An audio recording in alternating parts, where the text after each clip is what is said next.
encore une fois d'un point de vue général, comme l'ensemble des règles qui font la différence entre ce qui est bien et ce qui est mal. Cet ensemble de règles étant justement ce qui montre le bien, ce qui est à suivre. La morale peut donc être considérée à la fois comme quelque chose d'extérieur à nous, puisque cet ensemble de règles peut venir par exemple de la loi, de la religion, de la société. C'est effectivement donc la loi, bien que ce soit pas tout à fait juste, puisque la loi n'est pas normalement, ce n'est pas dire simplement c'est bien, c'est mal, c'est pas un jugement au même sens, au sens moral que celui de la religion ou de la société. Mais donc dans ces trois cas, loi, religion, société, en tout cas c'est des règles qui nous sont imposées de l'extérieur où on nous dit ça c'est bien, ça c'est mal, ça c'est à suivre et ça n'est pas à faire. Donc dans ce cas on voit bien les règles concernant le bien et le mal nous sont comme imposées de l'extérieur. Ce serait une institution comme une forme d'institution extérieure qui nous impose ces règles, qui nous montre et qui juge ce qui est bien et ce qui est mal. Mais la morale peut également être considérée comme quelque chose d'intérieur. C'est ce que nous appelons alors la conscience morale. La conscience morale renvoie au retour que l'on fait par l'esprit.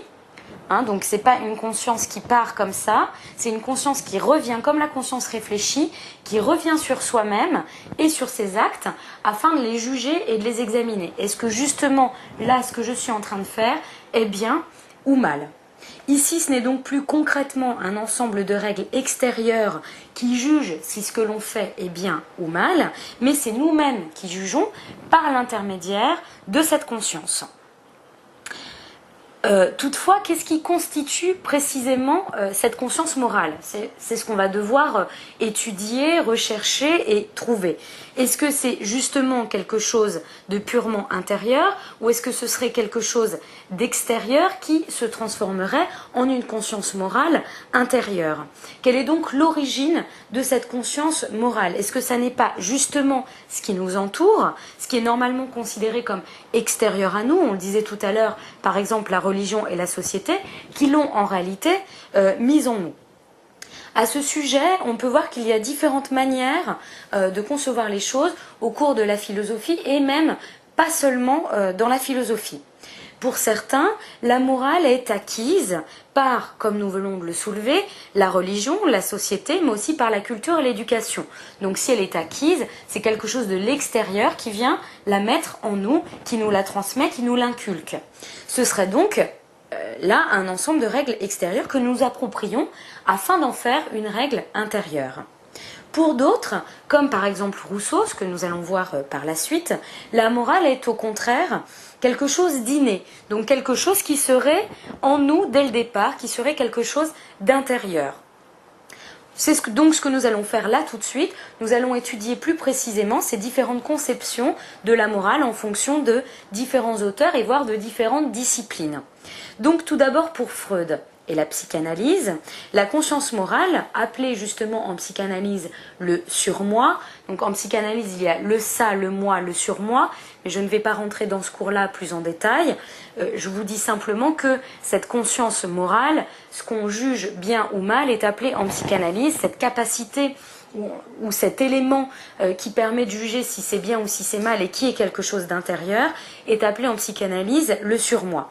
Donc pour Freud, ce surmoi est acquis par l'éducation. C'est donc quelque chose de l'extérieur qui vient nous le mettre, qui fait cette constitution interne. Et c'est notamment les interdits posés par les parents qui constituent ce surmoi. L'éducation d'un enfant à la moralité se ferait donc grâce aux sanctions, aux encouragements vers le bien, mais aussi par le fait de faire appel à la raison, aussi par l'explication et la justification de ce qui est bien ou mal, et enfin par le rôle de l'exemple, du modèle à suivre. C'est donc tout cela qui constituerait le surmoi chez Freud, c'est-à-dire la conscience morale, qui viendrait donc exclusivement de l'éducation et des parents. Dans cette conception, c'est donc cette éducation, encore une fois, et par l'intermédiaire des parents, qui nous fait acquérir une conscience morale.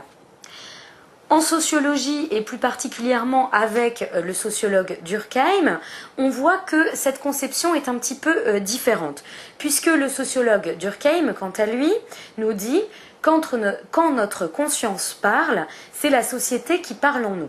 Donc dans cette conception-là, celle de Durkheim, qui est une conception sociologique de la morale est toujours acquise, mais non plus simplement par l'éducation et par les parents, mais d'une manière plus vaste, par la société. Ce serait donc la société qui nous transmettrait cette conscience morale. C'est la société qui véhicule cette conscience morale de personne en personne. Ce n'est donc plus seulement l'éducation donnée par les parents qui conditionne la conscience morale, c'est la société qui conditionne cette éducation et de fait cette conscience morale. Pour Rousseau, donc là on passe à un autre plan, on est en philosophie. Pour Rousseau, au contraire, comme nous l'avons dit au début de cette première partie, donc sur la morale d'un point de vue général, pour Rousseau, la morale n'est pas acquise, la conscience morale n'est pas acquise, elle est innée. Pour lui, en effet, la morale est un instinct divin, immortel et céleste, comme il nous l'explique dans son œuvre intitulée L'Émile, et plus précisément dans la section qui s'intitule La profession de foi du Ficère savoyard. Donc la conscience morale chez Rousseau est donc une voie mise en l'homme par Dieu, non plus par d'autres hommes qui seraient la société, l'éducation, les parents, etc., etc. Là, c'est une voie qui est mise en Dieu, en l'homme par Dieu, et qui crée l'amour du bien quand il est reconnu. Donc logiquement, je reconnais le bien et je le veux grâce à cette voie divine qui est en moi. D'autres auteurs encore ont pu avoir des conceptions différentes en ce qui concerne la notion de morale. C'est d'ailleurs un petit peu le problème soulevé par ce qu'on appelle le scepticisme moral. Il soulève ce problème de la multiplicité des morales possibles, puisque l'origine elle-même de cette conscience morale paraît multiple, n'est pas très claire, un tel a telle vision de la chose, un tel une autre vision de la chose, donc du coup on ne sait pas trop d'où viendrait cette conscience morale, qui ou quoi l'aurait véritablement mise en nous, comment elle se constitue, et du coup après, qu'est-ce qui fait que ça je sais que c'est bien, ça je sais que c'est mal, ou si elle est venue de mon éducation, donc de mes parents, selon les parents que je vais avoir, je vais estimer que telle chose est bien et que telle chose est mal, et donc un autre va estimer que telle autre chose est bien et que telle autre chose est mal. Et en fait, le problème soulevé encore une fois par ce scepticisme moral, c'est que du coup, dans la vie en communauté, comment on fait avec cette multiplicité morale? On a besoin effectivement pour la vie en communauté d'être d'accord sur ce qui est bien et ce qui est mal. Parce qu'il n'est pas possible de dire que telle chose est bien pour une personne et que au contraire c'est mal pour une autre et l'inverse, puisque ça voudrait dire que ce serait acceptable pour telle personne de faire telle chose et que pour une autre personne, ça ne serait pas acceptable. Pour la vie en communauté, on a besoin de ce qu'on appelle une norme morale pour laquelle nous sommes tous d'accord, que nous reconnaissons tous et du coup que nous sommes effectivement d'accord que telle chose est bien ou que telle chose est mal.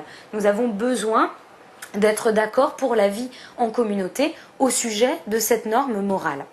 Mais cette norme existe-t-elle seulement véritablement? Est-elle du coup trouvable et acceptable par tous? Comment cela est-il possible? Grâce à quoi? C'est alors ce que nous allons voir avec l'étude justement de la morale kantienne qui apparaît comme une